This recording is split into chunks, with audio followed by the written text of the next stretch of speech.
Jake Browning delivers an epic performance, and the Bengals get out of town with a crucial overtime win. Mike Petraglia inside Everbank Stadium here on Monday night. It was an epic performance by the Bengals on so many levels in a 34-31 overtime victory.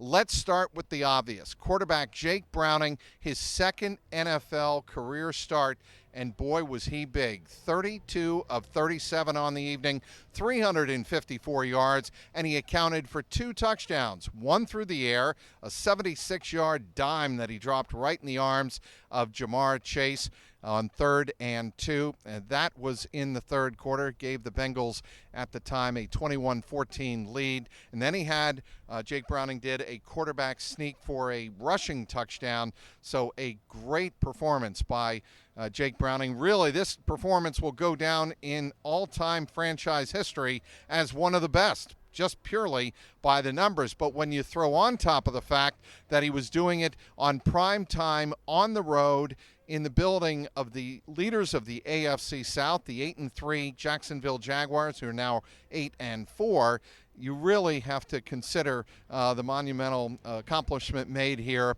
by the quarterback in his 4th year of NFL play, but just his second NFL start, of course, filling in for the injured Joe Burrow on injured reserve. Burrow was here in Jacksonville on the sideline with a sling on his right shoulder, protecting that surgically repaired right wrist. But this night was all about Jake Browning and how he really picked up the pieces for the Bengals. They were down 7-0. They were down 14-7.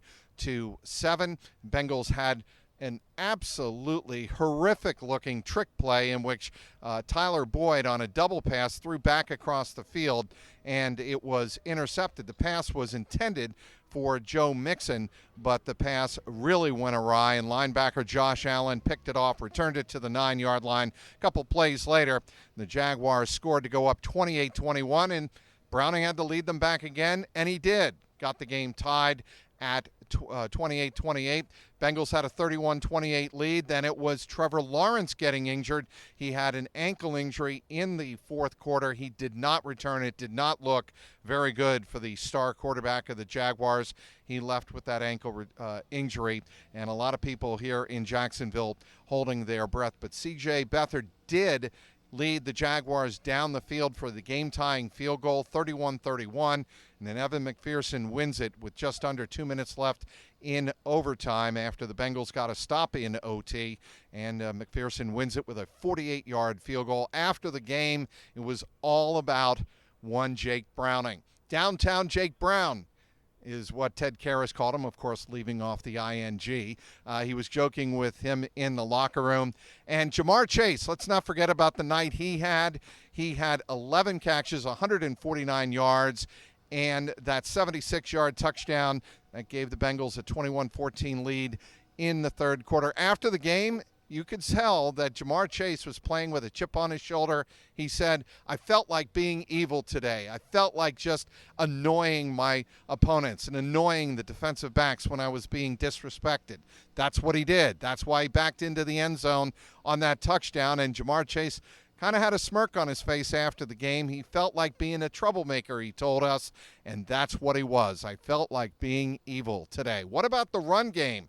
Joe Mixon with 2 rushing touchdowns, and rookie Chase Brown finally got his hands on the ball in this game. He had 14 carries for 66 yards.